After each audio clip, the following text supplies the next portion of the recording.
Ja, hvad siger du, Adam? Det er godt. Du tæller du mig ned? Nej, du er i gang. Vi vinder med Eurovision. Yes. Good afternoon and welcome to the International Press Center. My name is Peter and I work here at the IPC. And we are very glad to see all of you this afternoon for the press briefing we have organized ahead of the Eurovision Song Contest in Malmö, which takes place next week. We have been very lucky to have three very interesting and competent speakers this afternoon who will, from their three different angles, tell us a little bit about the preparations for this year's Eurovision contest in Sweden. I'll introduce them in a minute, but just to say that for a number of years we haven't done the Eurovision briefings here at the IPC, but we just thought this year with the location again, of course we would like to see it in Denmark at some point, but now it's in Malmö, it made sense for us to also set up this briefing this afternoon. So warm welcome to you, our speakers, the journalists here in the room, and also the people who join us online via Zoom. We'll do this and we'll give the word to the panel for some brief remarks as introductions, and then after that we will go to a Q&A session that we'll try to manage from here. I think we will open up for questions first from the room, and then we'll also try to take some questions in, if there are any, from the journalists joining us on Zoom. And please, when we get to that, you can write your questions in the chat. But we'll get back to that. But without further ado, I'm very pleased to introduce our speakers this afternoon. We've got Ole Tøpholm with us, who will be the commentator at Eurovision for the Danish Broadcasting Corporation. And also Ole has followed the Eurovision for many, many years. So he's a good person to ask about the history and perspective. Then we've got also the chief of the Danish contest, Danish Melodi Grand Prix, Erik Struve, also works at DR, the Danish Broadcasting Corporation. So also here to talk about the Danish approach to this year's competition. And then last but not least, we are happy to welcome you, SABA, who will be representing Denmark next week when we go into the competition. So thanks a lot to you for also being here with us this afternoon. So I think without further ado, I will agree that Ole will kick off. So Ole, all of you welcome. Ole, the floor is yours, please. Thank you, and good afternoon to all of you. I'm the Eurovision commentator for Danish television. I have done it 10 times before. So Eurovision, you know, it's a very huge thing in my heart. And before my Eurovision job as a commentator, I was also, visiting Eurovision shows as a fan. My first Eurovision was actually in Copenhagen in 2001. And since I have been traveling around Europe, from Russia to Azerbaijan, Israel, and a lot of West European countries as well. One thing I think it's very interesting with the Eurovision, that it's of course, the music part, the competition, but it's also, the political debate, because right now we have a very big debate about the Middle East, about Israel, but it's not a new thing. It has been a part of the Eurovision history for a lot of years. I remember when I was young, when I was a teenager, after the Berlin Wall fall in 1989, the Eurovision had a lot of songs about Europe. In 1990, it was about, about freedom, about hope for a new Europe. Then we had the war in ex-Yugoslavia, and then we said hello to Bosnia-Herzegovina in 93. And that song from that year from Bosnia, it was also a very political song. It was about, help us, come to Bosnia and help us. And we didn't do anything from the rest of Europe. And since that time, every year, political headlines has been a part of the Eurovision Song Contest. I think it's very excited. But you know, official Eurovision Song Contest is a non-political event, and that's also 100% correct. But as in big sports events like the World Championship in Qatar recently, and then we also had a debate about politics in the media, and we also have that in the Eurovision Song Contest. And about the Eurovision this year, I also think we have a lot of different songs and amazing songs, and you can also feel in some of them that we are going to have European Parliament election in June across Europe. For instance, the songs from Croatia. It's a song about what young people are thinking in Croatia and you know, the other countries around Croatia about, you know, get a future outside Croatia in other part of the European Union. So I think this year it's a very good Eurovision year. Also for Denmark, we are going to the final, hopefully. But you know, SABA and Erik will tell more about that. I think it will be my first words. Yes. And I'm Erik, and I'm responsible for the Danish entry at Eurovision, and also responsible for the Danish pre-selection called Danish Melodi Grand Prix. And of course, we are looking so much forward to going to Malmö with SABA. The delegation went there first time yesterday for the first rehearsals, and they went very well.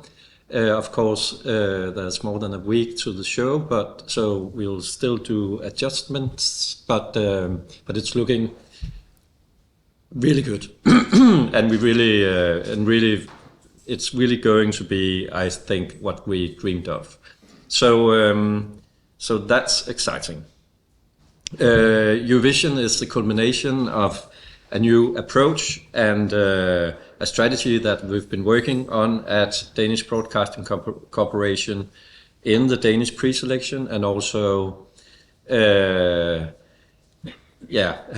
put a lot of effort into to sort of go from a former strategy where it was very based on what's the sound of Denmark like and the Danish music scene at the moment, to have a strong foundation in Denmark. And of course we have that with SABA, who is from Jutland in Denmark, and originally, and but also to have a strong aim on what works in Eurovision. And we have that with an artist that really sort of has a big language on the stage. I think really has a presence and communicates very strongly on the stage and also outside. I think by being, you know, who you are, but also by the approach to the songs. And this song we are going to Malmö with is written by two Swedes with a long or a good history with Eurovision earlier, and also by a Danish pop star called Pil. And that's new in, comparing to the last years in Denmark, to have a song written by someone with a really good track record of what works. So we are very much looking forward to see if it works, and of course we hope so. We think it works ourselves. And apart from that, we have been spending a lot of time in analyzing and sort of trying to find out what works in Eurovision, and we are also trying to put that into the show that is going to be very big and very beautiful, we think, and something else comparing to the other countries. And we hope that will be our advantage in the competition, that it stands out. There are a lot of funny songs, for example, this year after Finland last year, and this is something else, and we hope that will be rewarded. But we never know. It's a strong competition and a lot of great songs, and time will tell. But we hope and we believe in a great experience in Malmö next Thursday, and we are all looking so much forward to it. So that's the introduction from me. Mm. Yeah, and I don't think my introduction would be that long. I'll try. I'm not that good at English, but I'll try to do a presentation. So yeah, I'm SABA. I'm representing Denmark this year, and I'm very proud of that. And thanks for the invitation today. Yeah, so we had this first rehearsal yesterday, and it went very well.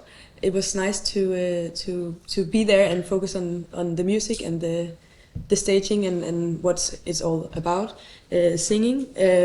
I've had some rough weeks. To be honest, it has been a lot. A lot has been going on outside also the stage, and I've tried to navigate in the situations. And yeah, so I think yesterday was the first time I really I was able to really focus on the goal and the show. But yeah, I'm looking forward to perform next week, and I think it will be very, very good. Yeah, so maybe it's easier for me to maybe answer some questions, but I don't know how to what to say more. But yeah, you can of course ask me whatever you want to, and yeah, nice to see you. Thanks, Ole, Erik, and SABA. I think I said we'll just open up for a few questions. There should be any, so I think we'll start here in the room to see if there's anybody here with a question for the panel. Yeah, we go. And please, if you could introduce yourself, just say who you are and where you work, and then. Nazi Knudsen, freelance journalist. I would like to ask you, can you give us just a little verse? Can you sing just a little? So we'll have your music here. Can I give? Actually, I need to. Just a little bit. What do you want me to sing? Just what is your song in the position? Can just a little one? Yeah, I can try. Oh, thank you. Shouldn't be so hot like breathing underwater. Baby, we've been in the blue. Didn't see it coming, falling into nothing. Ain't there something we can do? Ooh, ooh.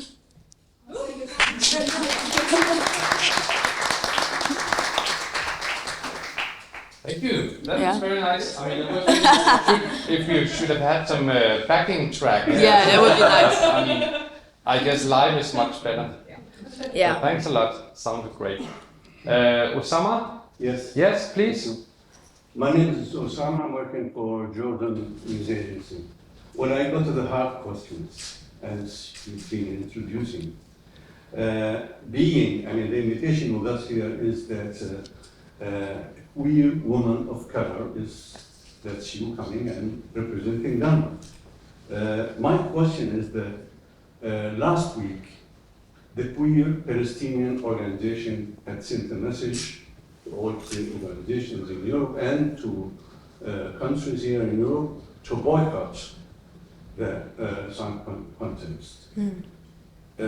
Asking them, sending the message to you to boycott the Eurovision in protest against Israel. What's your response to the Palestinian queer organization? I have many other questions, but I will start with this. So I actually didn't see I didn't receive anything from them. Maybe it was an open letter. I don't know. I haven't. It was an open letter. Okay, yeah, I didn't see it. I'm not on social media right now to take a break. I'll say that for me, it has been, of course, I've tried to really deliberate my options, if you can say that. And for me personally, the only right thing was to actually stay in the competition. Also because I feel like it's important to use the stage also and use the stage to represent. And I was if in a way I was like, for me personally, it's not an option to not stay in the competition. I've really tried to think about it a lot, and I haven't read the open letter, but I think, and I've said that before, that it's a huge responsibility to put on my shoulders as an artist. I have respected if we were like, if Danish television told me that we will stay home and not go or anything else, but it's a huge pressure for me, and also I feel I represent a lot of other things. As you said, I'm also brown and queer, and I think it's important to still keep the important voices inside, and for the different debates to coexist in a way. I think that's what I have to say about that. Maybe. Okay, yeah, I think Osama, one more so we can go to other parties as well. Okay, one more. What do you think about the decision of Iceland to boycott? The what, sorry? Iceland boycotting the Eurovision. What's your thoughts about it? What do you think?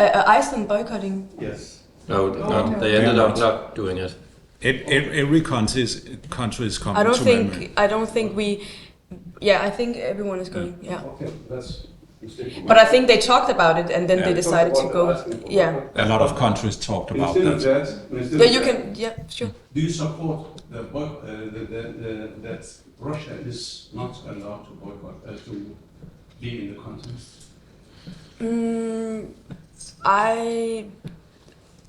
I think I haven't thought about that, but I think it's not a decision I took, but I think I think so. I don't know. Let me understand. Do you support that Russia is not allowed to be part of Eurovision? I don't think I have a clear answer for that, but I think I support that. Yeah. But you know that Russia is not a part of the Eurovision. That's not the same discussion about Israel, because the Russia issue is something else than Israel. Because EBU is not a government. It's a cooperation between media centers, television operators. And when Russia was kicked out of the European Union, the European Broadcasting Union, then was it because, you have a lot of governments, you have the European Union system who said no to Russia and banned Russia. And then the EBU followed that decision. That's not the situation about Israel. That's the difference. I've also been out saying that I would have, if I could decide, I think like it's about, I don't know how to explain it in English, but I think for Israel to be a part of the competition, I feel like I can still agree on them staying out of it and still be there myself if I don't know what you wanted me to, what it was you wanted to do with that. No, because you said, you support that.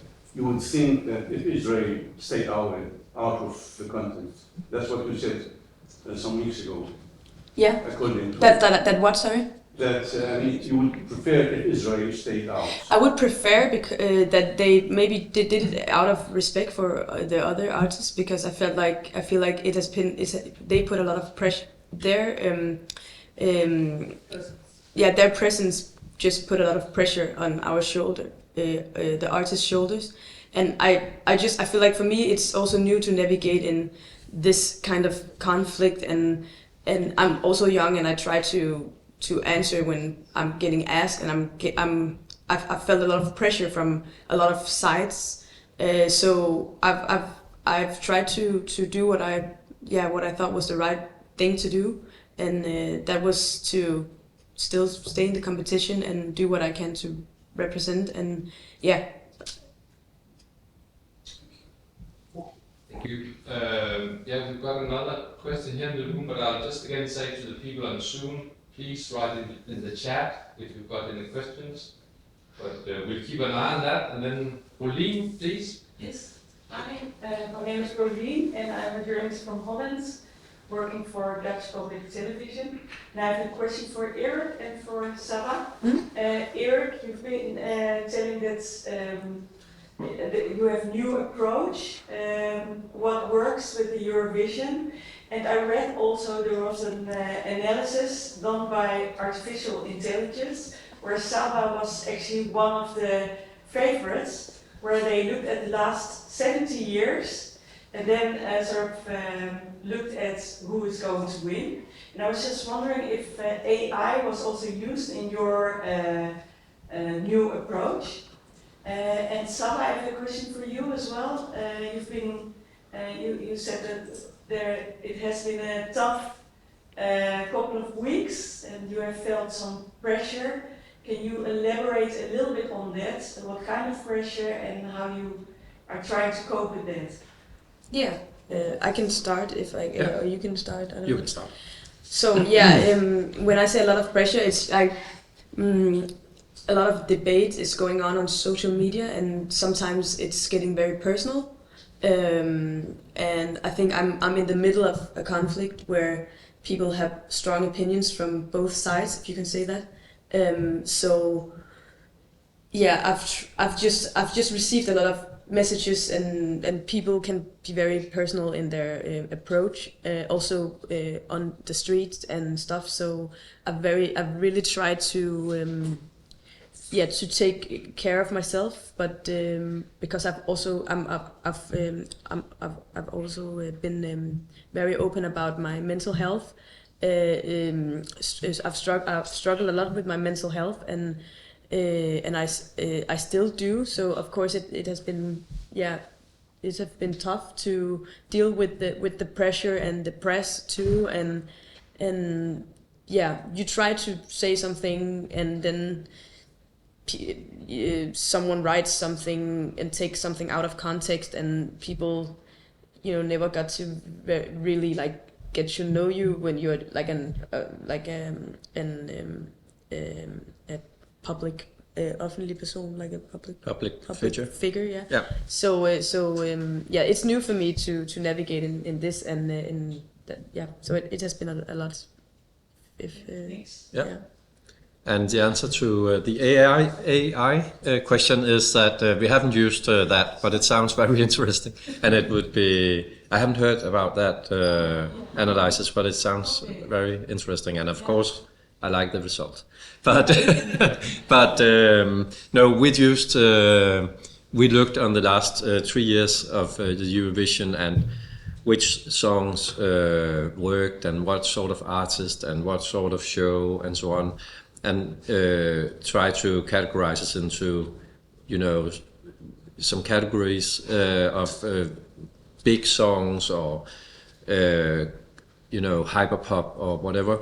And then we compared it to what's actually possible and would be authentic for Denmark to come with. But still, it's not us writing the songs, so we also dependent on the music business in Denmark and the artists like you and so on, what's actually coming our way, but try to communicate in some circles that, like for example, a big song that I think we could call your song with big emotions and a big hook is something that we have an impression of will work by really analyzing all the results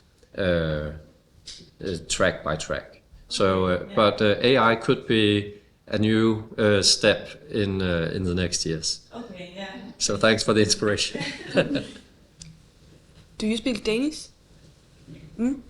Okay. Can I answer in Danish if you ask me about things? or is it in English at all? We do it just here but Okay. if there's time, you could maybe take a question in Danish. Would that work this now? Yes. That's up to you now. I think we should keep it in English. No, but it's fine, it's fine, just it's for fine. the sake of our audience. I'll also just put the mic. So, any other questions? Yes, please. Karolina Kantor from Finnish Broadcasting Service. We in Finland often look at, this is about Eurovision and Denmark in general, we often look at how many points, for example, Sweden gives us, or if they give at all, while we have given 12, for example. So do we have in Denmark, have you had traditionally this kind of discussion, even in a positive spirit, of course, in media also, for how many points your neighboring countries give to you compared to what Denmark gives to them? I think of course it hasn't been a big discussion in the media, but of course in the dedication that's something we monitor and look into and see how it's we talk about, well, normally we could expect some points from these countries, but often I think it's more theory than reality, and so we never know what will happen. But of course, it's not. I don't think it's like such a mystery that or very weird that people from the same part of Europe understand some of the music from that sort of Europe better than maybe other, but also the beauty of Eurovision is also that we get introduced to so many different sorts of music from all over Europe, and sometimes you just can't calculate what's going to work in the end. But it's more like in the fan community and on fan media, and not so much, I think, in the big press. But maybe you... But you know, last time Denmark won the Eurovision Song Contest 11 years ago, if it's only was the Nordic country who were voting, then Denmark was not the winner. Then it was actually Norway who was number one. Denmark got most points from, you know, the rest of Europe and from the Central and Baltic states and so on, but not, you know, from Finland, Sweden and Iceland. They were voting for Norway. So sometimes we need some more points from our Nordic friends. Thank you. I'll just again say if there are any questions on the chat, please write them now. Otherwise, I'll look here in the room if there are any more hands. No, doesn't seem to be the case. So last chance on the chat to get in with a question.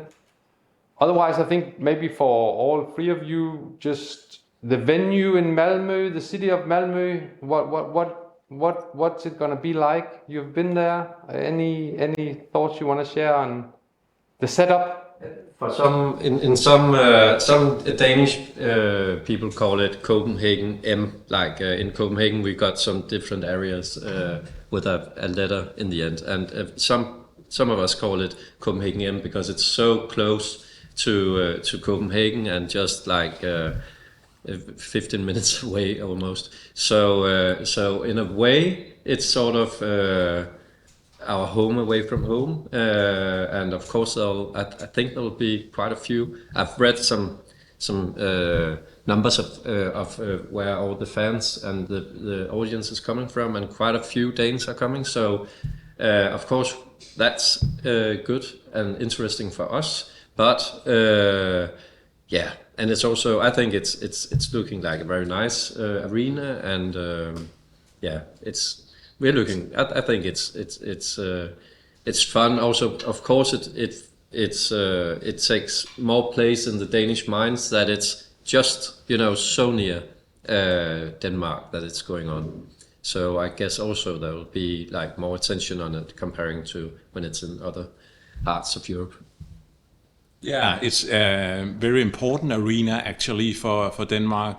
Beside the Eurovision victory 11 years ago, we have also won a lot of handball matches in that arena, and handball is a huge sport in Denmark. So yeah, it's almost like being home to go to Malmö Arena, and SVT, the Swedish television company, it's very professional for Eurovision. So it's amazing.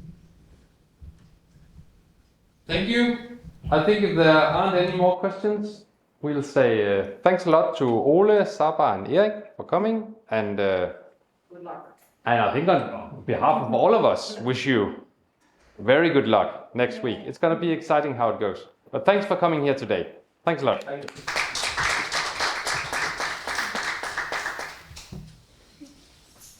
Thank you.